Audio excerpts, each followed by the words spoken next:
Baada ya masiku kadhaa ya kuuawa kiongozi mkubwa wa juu wa Irani, Ayatullah Ali Khamenei, na baraza kuu linalohusika na mambo ya uchaguzi wa kumteua kiongozi mkuu wa Irani kukaa chini na kufanya tafiti zao, majibu yametoka usiku wa kuamkia leo, na hivyo kupatikana kiongozi mkuu mwingine wa nchi hiyo ya Irani, na si mwingineyo ni mtoto wa kiongozi mkuu ambaye ameuawa katika masiku machache yaliyopita kutokana na mashambulizi ya Marekani na Israel. Mtoto huyu Ayatullah Sayyid Mujtaba Khamenei ndiyo kiongozi mkuu wa sasa wa Irani baada ya kufariki kwa baba yake kutokana na mashambulizi hayo.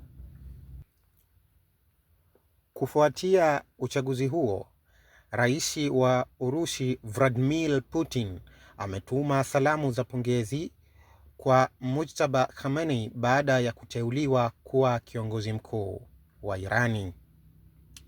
Mujtaba Khamenei amechaguliwa kuchukua nafasi ya baba yake Ali Khamenei aliyekuwa kiongozi mkuu wa Irani kwa miaka mingi.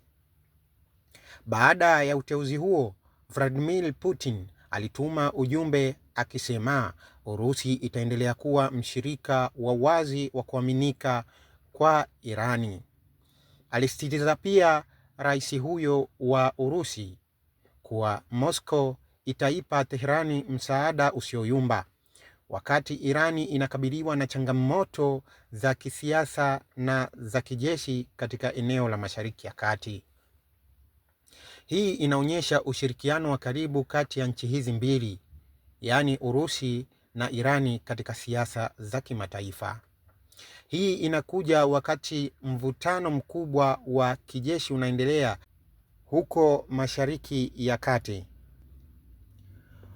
Mujtaba, kiongozi wa kidini mwenye cheo cha kati ambaye ana ushawishi wa ndani ya vikosi vya usalama vya Irani na mtandao mkubwa wa kibiashara chini ya baba yake, alikuwa akiangaliwa kama mgombea kiongozi wa mbele kabla ya kura ya mkutano.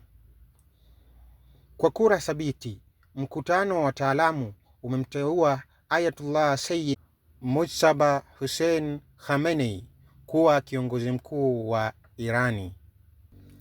Cheo hiki kinampa Mujtaba kuwa ndio muamuzi wa mwisho katika serikali hiyo ya Jamhuri ya Kiislamu ya Mapinduzi ya Irani. Mpenzi mtazamaji, hii ndio taarifa fupi kutokana na kile ambacho kinaendelea Mashariki ya Kati na salamu za pongezi kutoka kwa Putin.